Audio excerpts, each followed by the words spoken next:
for coming. We have Councilman John Sharkey here, who's seen our presence. We got Glenn Dewar, who's has his grandfather were from Hueneme from the 1890s, right? And they have Dewar Park down at the end.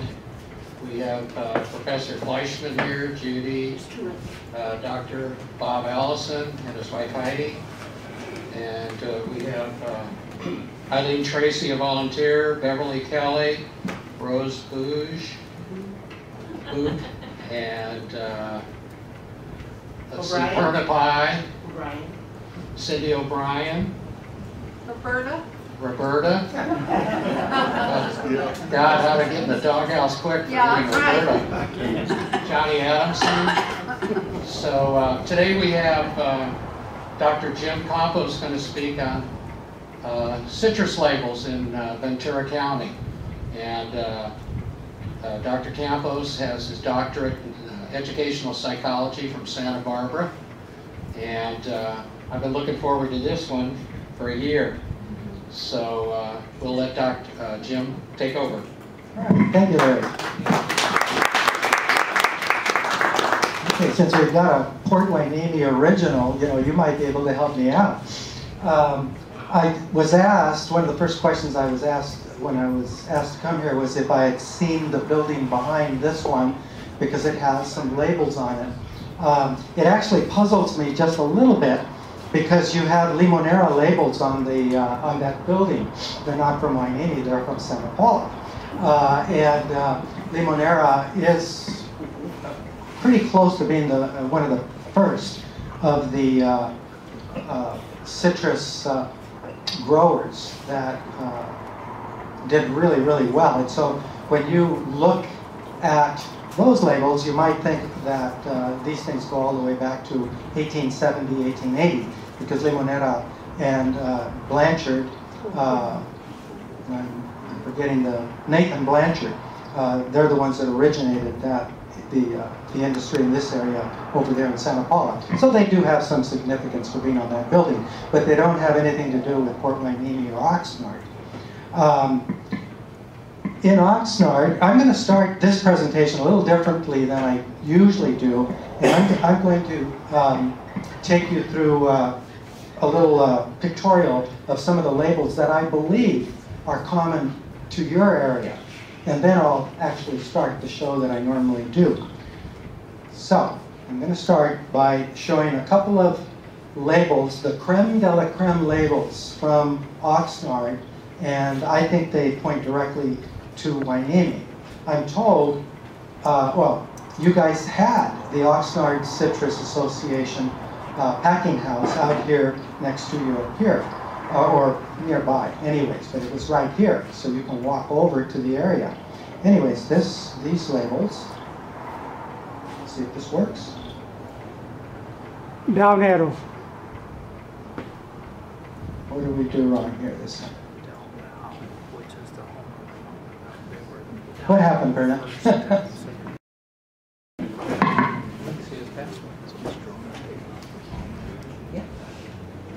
By the way, that's Jim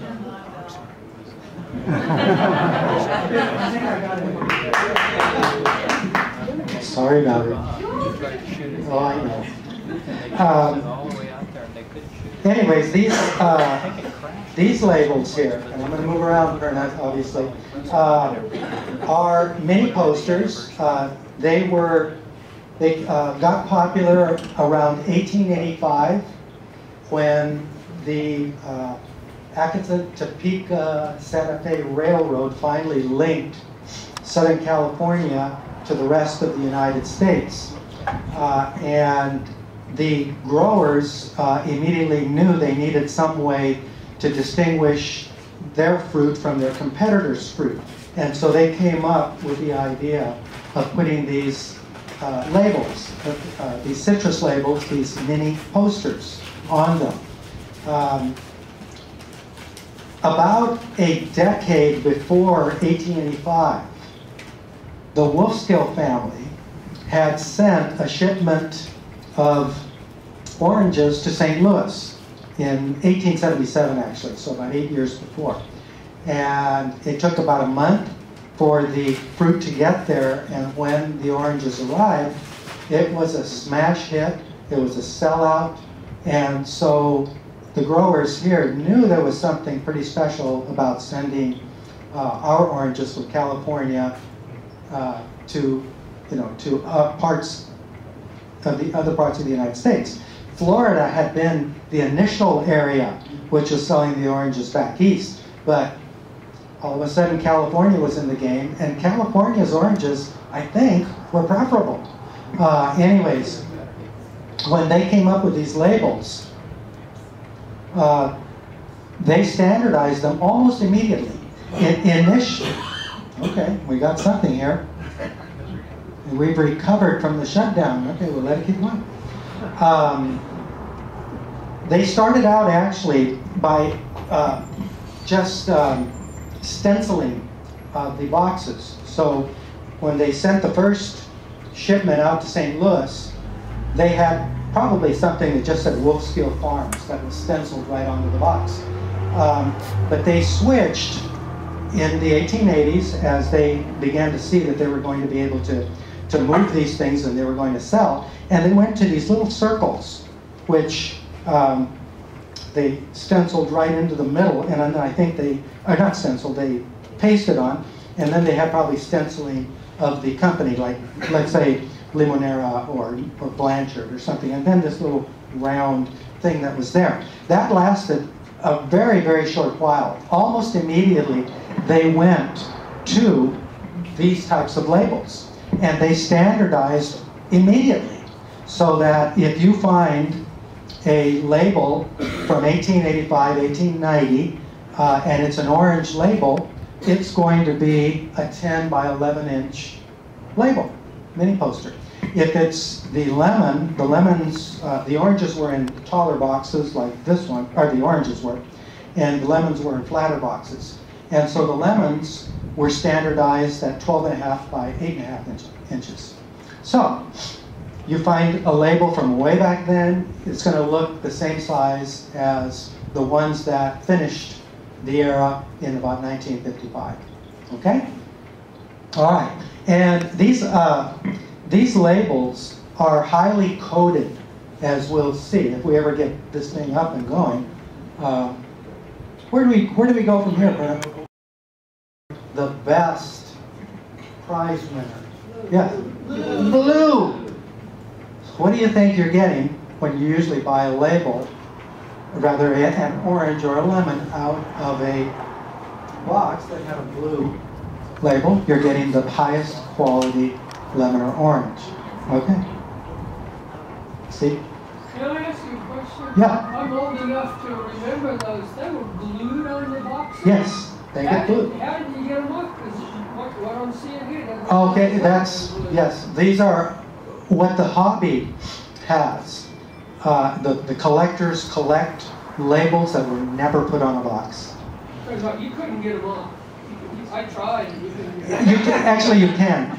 You put them in a bathtub, you put soap, you float them, and they come up.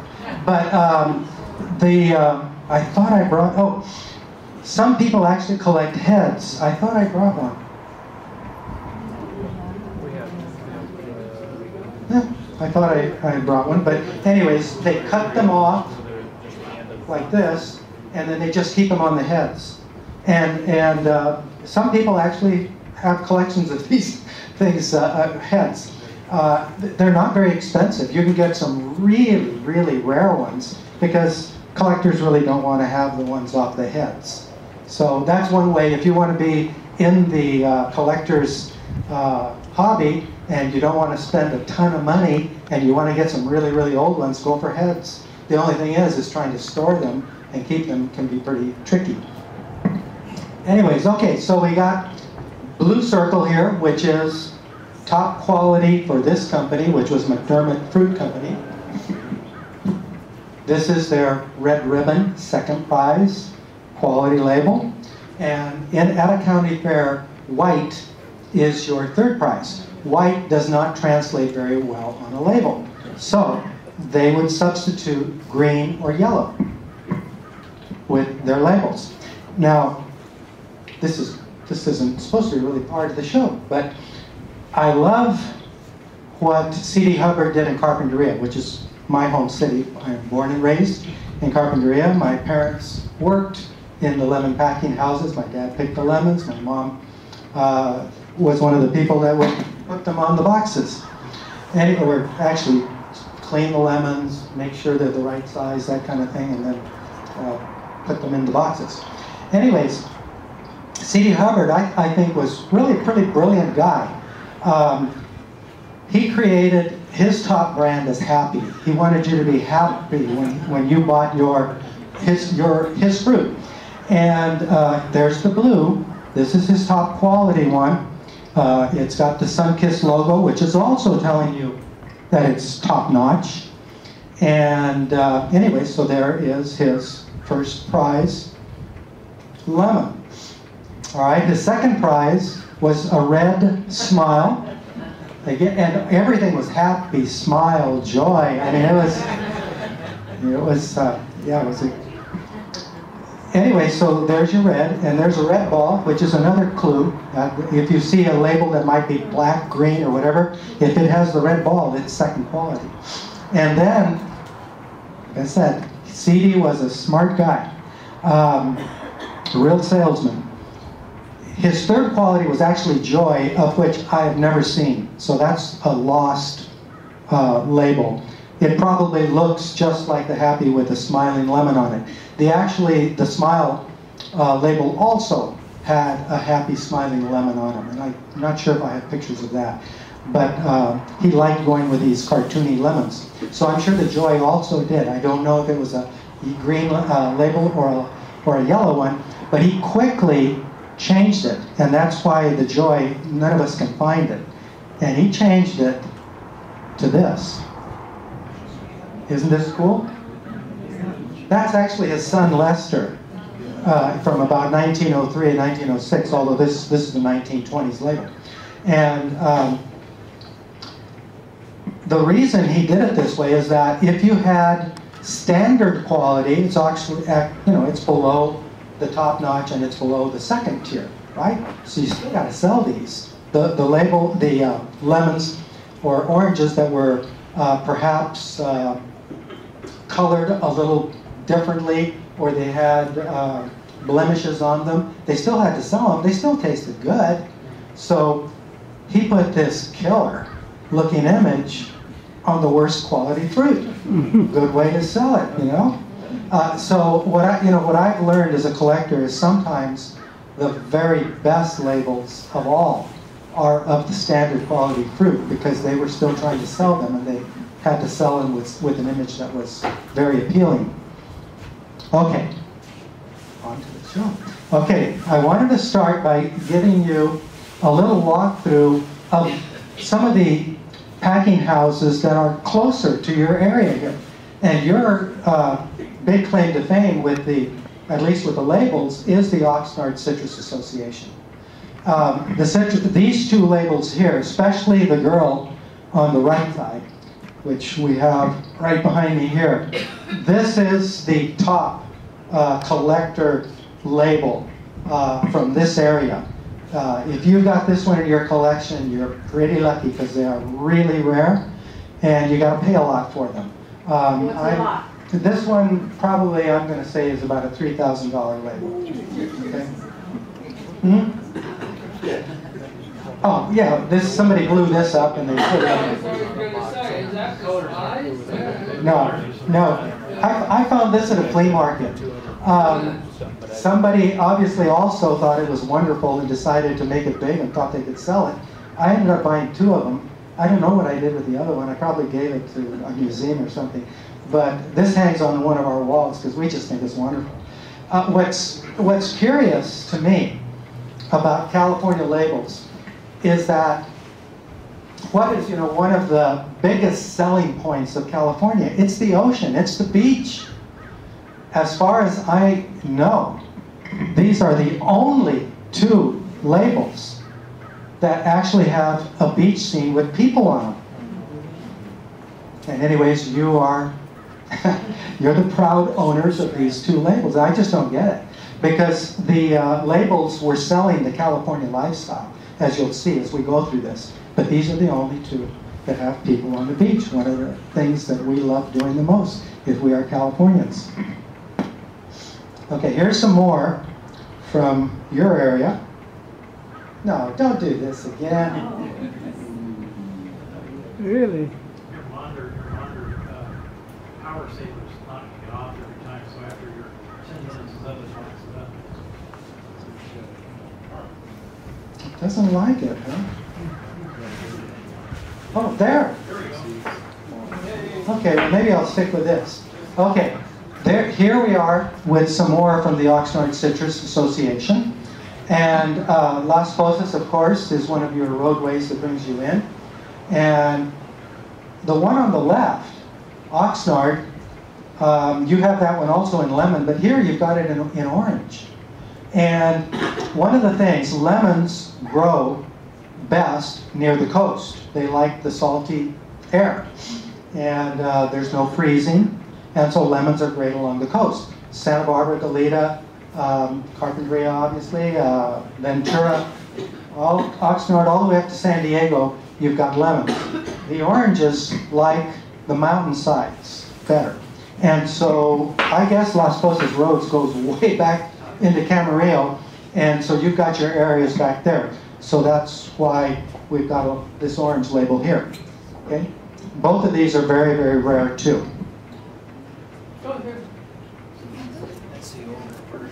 All right, Santa Rosa, this is another one of your main thoroughfares. And we have the same thing here, the lemon version, and we got the orange version. You can see there's two versions.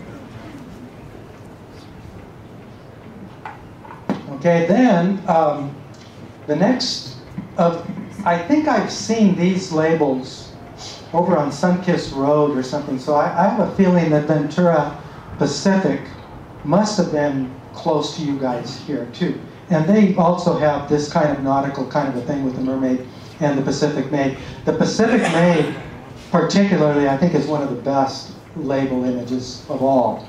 I know Gordon McClellan, who's written a number of books on citrus labels, thinks that is right there at the top, the Pacific Maid. And it's fairly common, so you can find a copy of that. In fact, you can buy one here today if you would like, of each of these. And then also, these are also Ven packs. The By the Sea is pretty popular too. People like the coastal image. And then the Seaboard, and help me out here too, if you know where these associations actually sat. I don't know where the Seaboard Lemon Association was located at. I know it was established in 1934, but these also have nautical images. Lots of ships and things are in the Seaboard. And these are cheap. The story with these is that the guy that found them, and you may know him, Ray Marua sells labels everywhere around the area. He's from Santa Paula.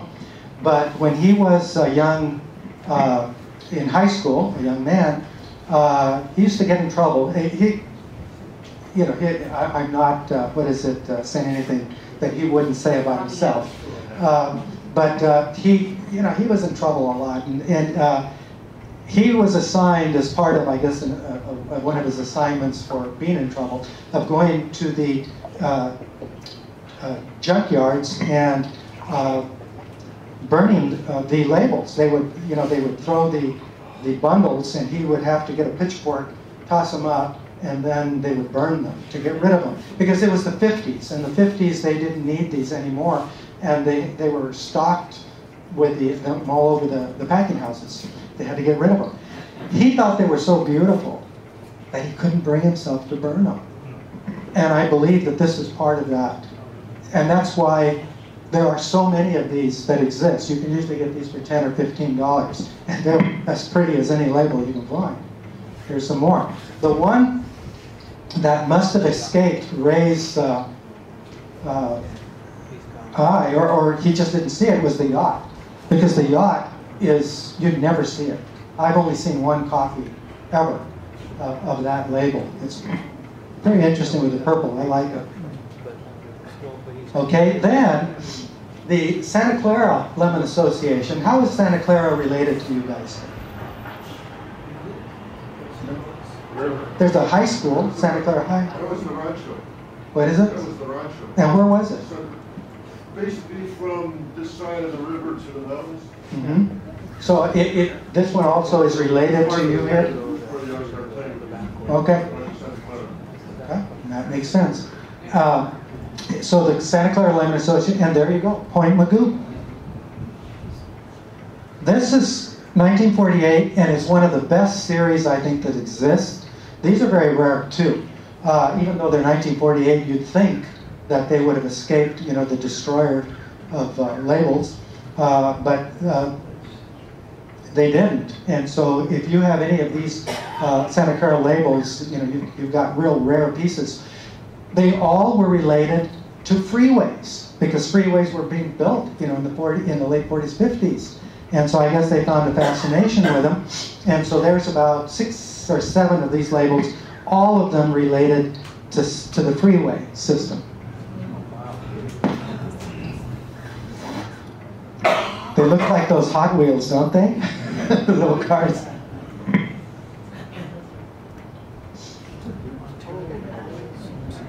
I'm told that the white line got particularly popular, although I don't know how they found them, because of the cocaine use or something.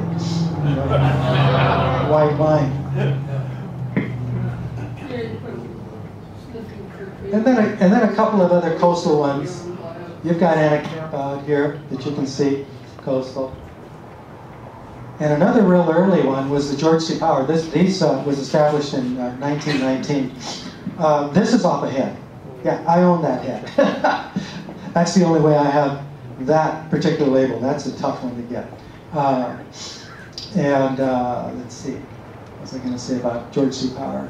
Anyways, in 1919 they were established, and then they branched out, and the Satakoy labels, the Briggs, Santa Paula, all those somehow were related to this original packing house. Okay, and now on to the show. This is where I typically start. This is one of my favorite labels. This little boy here is obviously a cartoonish kind of a thing. You can see at the bottom, oh, I actually have my clicker here someplace. There you go. A little infrared light, whatever you call it. You see right there? There is the signature of the man who actually did that painting. And he is Jimmy Swinnerton. Does anybody know who Jimmy Swinnerton is?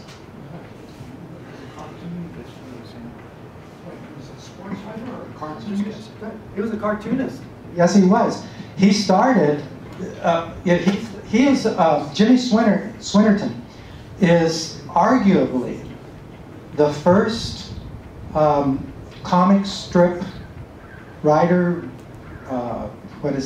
presenter in the newspapers, the Hearst newspapers and the what was it, the Daily World or whatever it was in New York.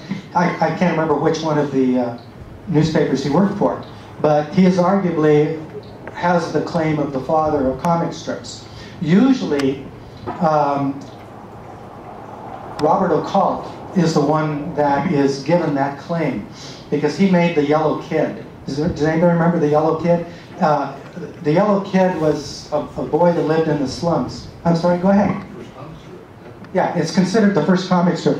Swinnerton predates him, except that Swinnerton, his comics were a little more sporadic, and the Yellow Kid, began to be quite every Sunday. The Yellow Kid graced your newspaper. Yellow journalism comes from the Yellow Kid and from Occult. But from my research, I think Swinnerton beat him, but he doesn't have the notoriety. Swinnerton started out with his comic strip was called The Little Bears. And then he switched over to Little Jimmy, which became, I think, his most popular comic strip, and that ran all the way into the 1950s. At flea markets, I've been able to find newspapers that have all of his strips on it, so I purchased a couple of those because I thought it'd be kind of cool to have them. And he also became a real famous oil artist who moved to the Arizona to the desert temperatures because he was given a death sentence. He had tuberculosis, and they said, you know, you don't have much time to live. You need to go into the heat and whatever and live out the rest of your days there. Well, he didn't die. He kept producing, and you know, little Jimmy comic strips went all the way, like I said, up into the 50s, I think early 60s, before he passed away or whatever, and the comic strip stopped. So anyways, he was famous enough that he was able to get his name on a label. I'm going to move this because I don't want this to freeze. Okay, well, let's go back again. Okay. Jim, try the clicker now. Try the clicker now.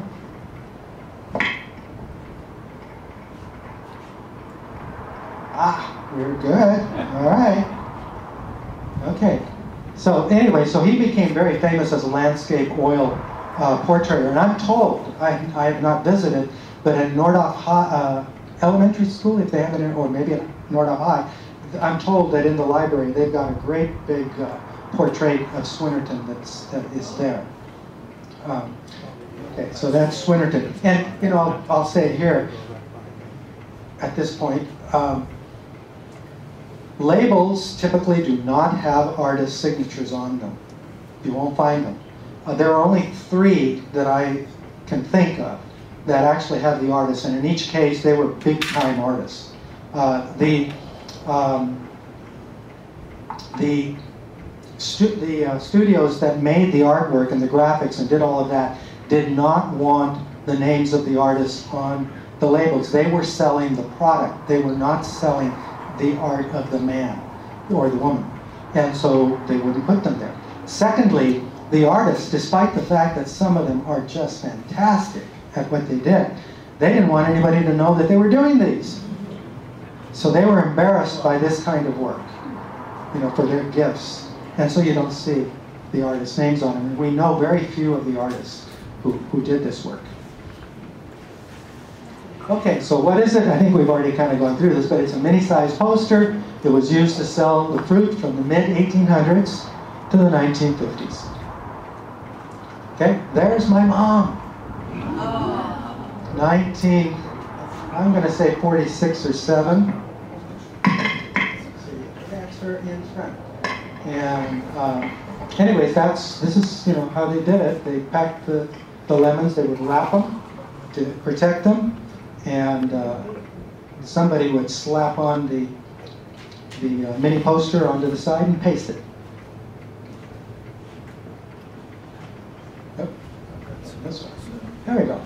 All right, the images on the labels had a great variety of themes, especially the oranges. The lemons pretty much stuck to showing you the use of the lemon because they're not sweet.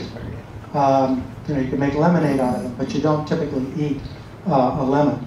And even I told this story that the lemon producers would complain to the companies like Sunkist or the Mutual Orange distributors that why do we have to pay more for the advertising or whatever on our product than on the oranges?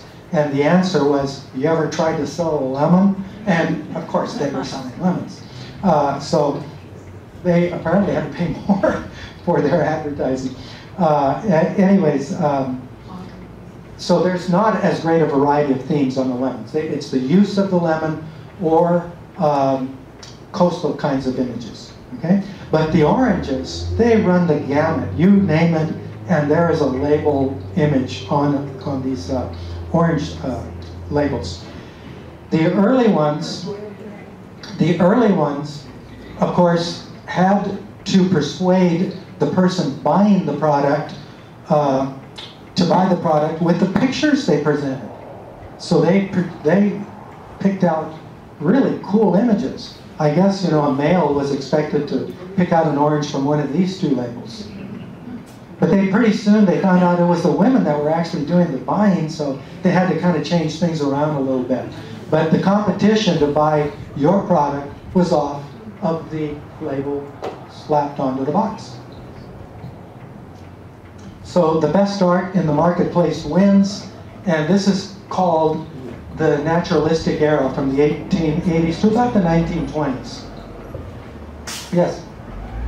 These are so beautiful, and you talk a little bit about the artists, but who were these people making all these amazing, labels? And were they, one and they printed?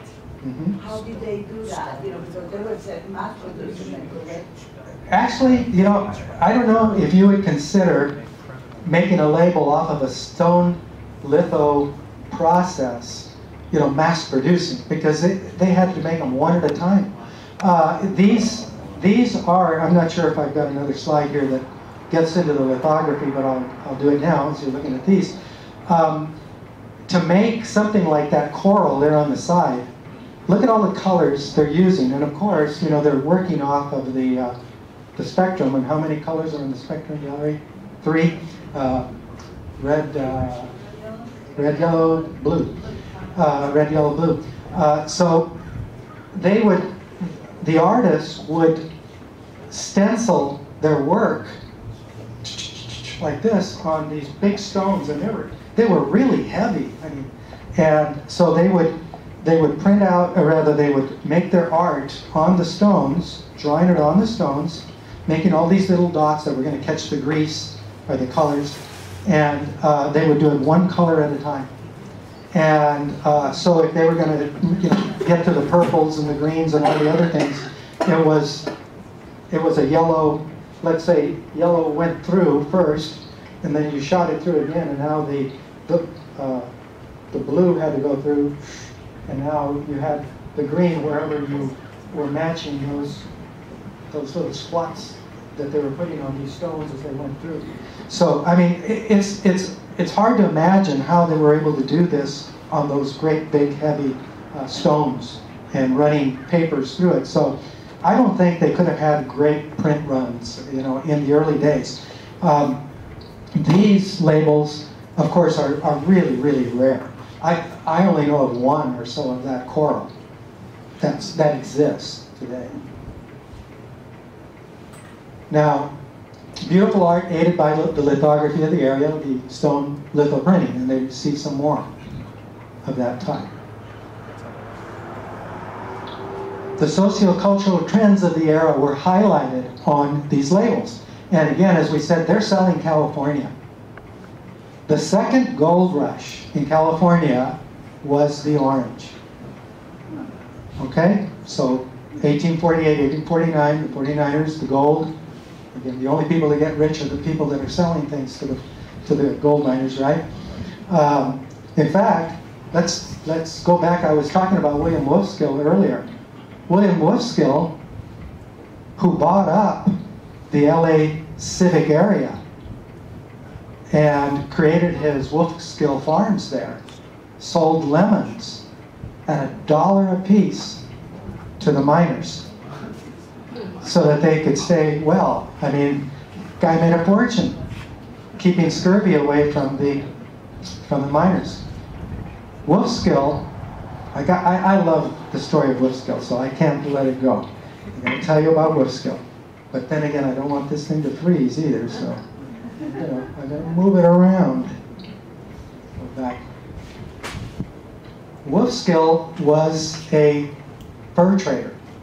He's one of those guys that was out there with Jedediah Smith, and I don't know, you name any of those guys that were out there. He was out there with them.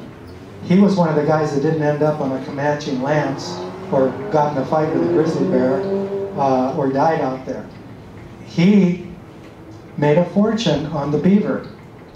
And he comes into California. He's a wealthy guy. And he marries into, I believe it was the Lugo family of Santa Barbara, one of the high-class Spanish families. And he marries, I don't know, maybe he married out of love, I don't know. But if you're married to one of the Mexican citizens, you can buy land in California. So by being married into the Lugo family, he was able to buy, with his beaver money, and he buys Los Angeles. And he starts putting his farms there, and the first orange orchards outside of what the missions started. The missions in about 1800 were producing your Valencia oranges. And so Wolfskill continues with the Valencia orange, and he starts putting in all kinds of orchards. And he's going to use the docks to send his oranges out to San Francisco and all over as far as he can ship them. And anyway, so this guy is obviously, a brilliant guy.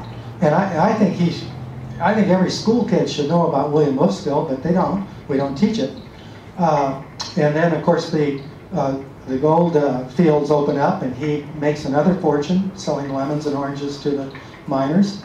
And then in 1877, he's passed on by now, but his family continues, and it's his family that sends that first shipment of oranges to St. Louis. We got an industry here if we can get the railroads going. By 1885, the railroads are in place, and California's moving. In 1885, just to keep it moving, don't freeze. In 1885, I lost my train of thought. Railroads. The railroads are here. Okay, everything's linked up. And then some of the people that were smart enough to buy from Wolfskill, Ignacio del Valle in Piru, starts up the Campos Ranch in the 1850s. He's buying from Wolfskill. He's getting the seedlings and he's planting. And so the Campos Ranch is kind of the first people that also start sending out citrus fruit. And then Blanchard comes along. Blanchard also is a pal of Wolfskill. And Blanchard gets his stuff, he starts planting, and Blanchard really takes off.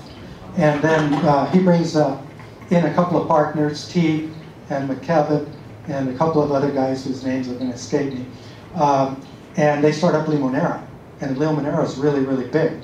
The oranges that they're using are basically Valencias until the Tibbetts family in the late 1870s, 1880s get a patent from Washington, D.C., and they produce an orange called the Navel, which is called the Washington Navel.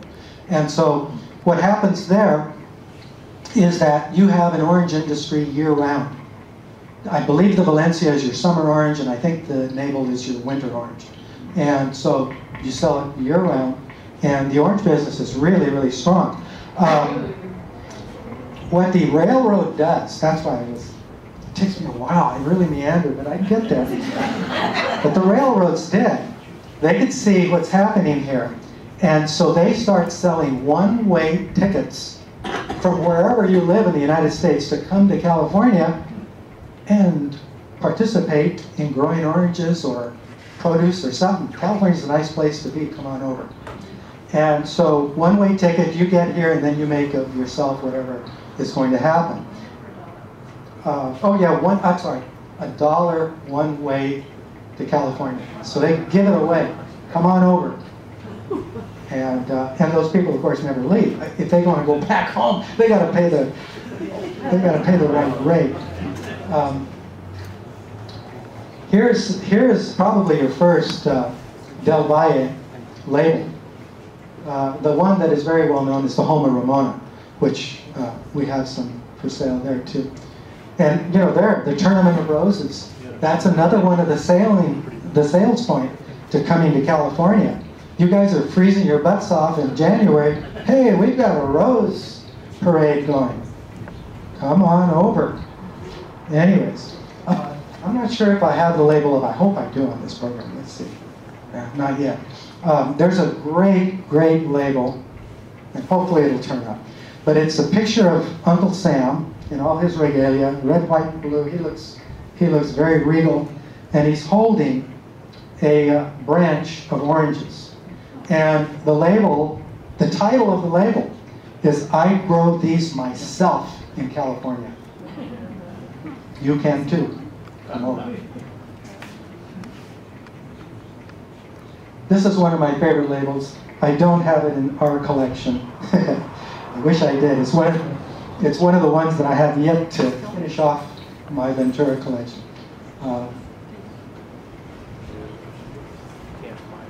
Okay, labels from the first era can be very expensive, yes.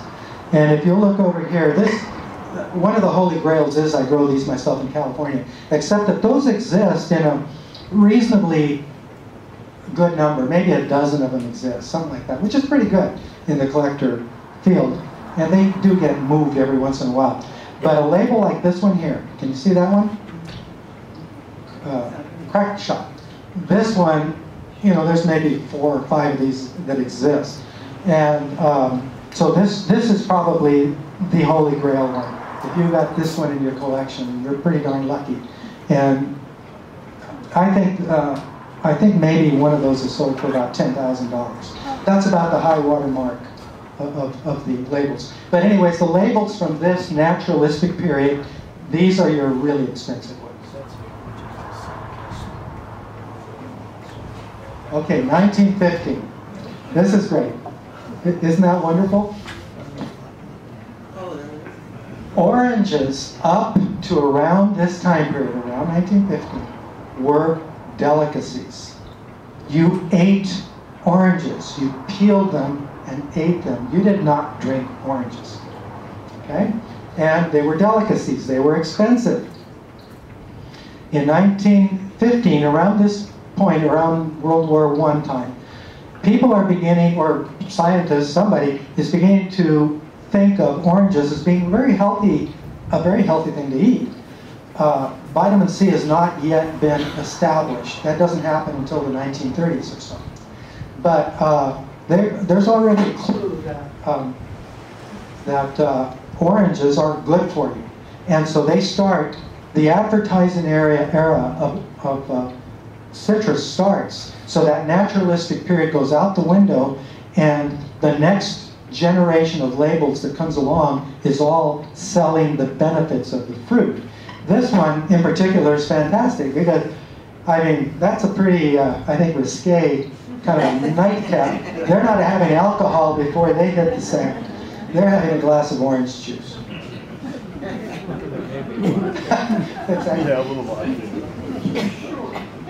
The sun-kissed people particularly started producing machines so that you could squeeze your oranges and start drinking your orange.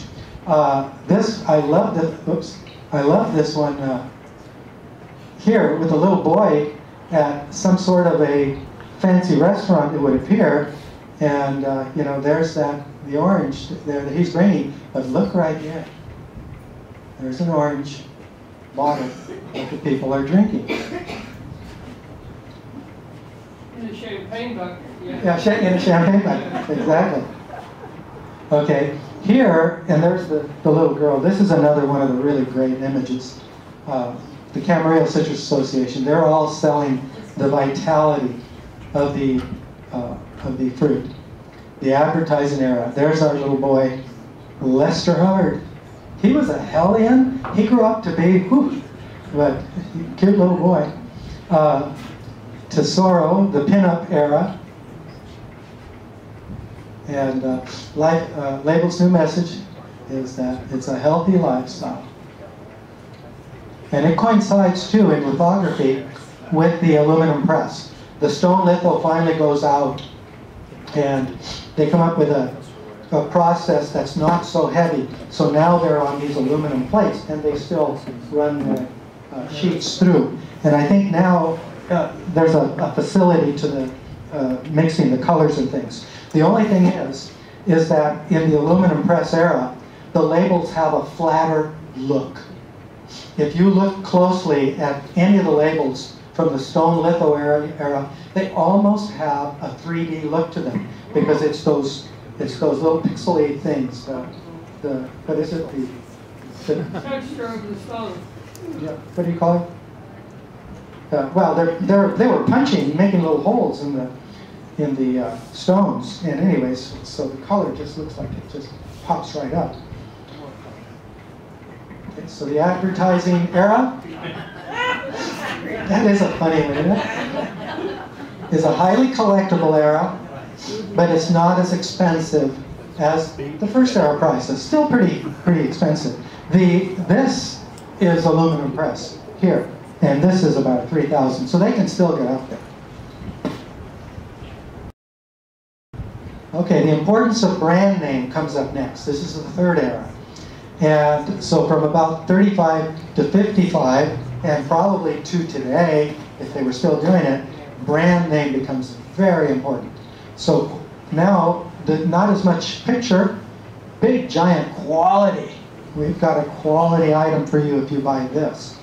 Sunkist in 1951, I believe. Don't hold me to that date, but it's right in there. The organization was actually called the California Fruit Growers Exchange. All the way up until 1951, it's the California Fruit Growers Exchange. That's what you've been mostly seeing. But in 1905 or 1906, they had a big convention in Iowa, and they presented the Sunkist logo. And they adopted that, the fruit kissed by the sun, Sunkist. And so they had that little logo that you see on many, well, they're right there. Sunkist logo is right there. But in 51, they finally said, you know, people know Sunkist. They trust Sunkist. So they changed the name of the Fruit Growers Exchange, the California Fruit Growers Exchange, to Sunkist.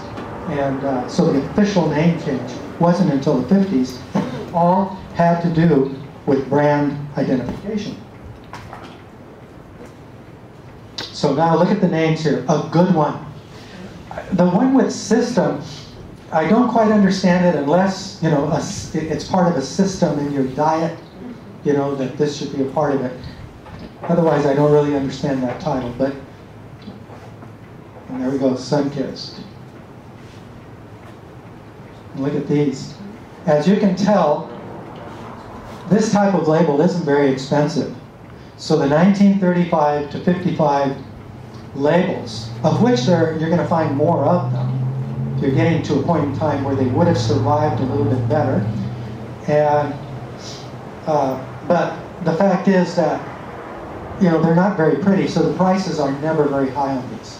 The only ones that will have a high price might be the super rare ones, and they probably wouldn't break $300. Not like this label, not like Crack Shot. And look at these. In the end, it was the supermarkets and the bulk purchasing that ended the era of the labels on a fruit box. And so the supermarkets are selling oranges in those mesh bags, whatever, and they also start putting them in carton boxes. And what's real interesting about that turning point in the 50s, and of course by 55 it's all over it, and some of them continue to put out their labels on boxes, and they go into the 60s. Goleta does that. Some others do as well. But it was pretty much over, and so by 55, in the collecting field, we use that as the date when it's done. The cardboard box is very interesting because they could have used it as early as World War I. Because during the wars, they collect all the wood, they collect all the metal, they use it all in wartime. And so the fact that these things survived until 1955 is pretty unique. But the supermarkets finally did the trick, and it was because of the bulk purchasing. Okay, there you see, can't remember his name, but there's your cardboard box, Blue Mountain. And brand name, graphic design labels are least expensive, as one would expect, but not always. And, oh, and I might say too, the artwork is now changed to 4-color. The 4-color press starts in the 30s. Comic books, that's where they start. So all of a sudden, you know, you can mass produce almost anything on paper, and you can do photographs as well. So the 4-color press is now doing all of these labels as well. You know, I'll stop just for a second. I want to show you a label here. Where's the? We're going to raffle this off in a little bit, but this label is actually a stone litho label. It's from 1949. I mean, what's it doing in 1949? And some of these labels, were so well liked that they didn't destroy the stones, and they kept using them. Oh, anyways, it's interesting that the processes kept getting used, even though the technology was changing. Okay?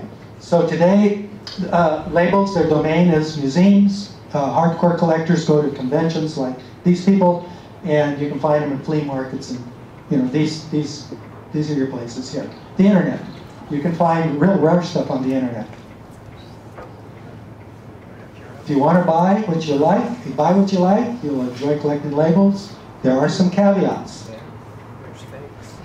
Purchasing originals versus copies.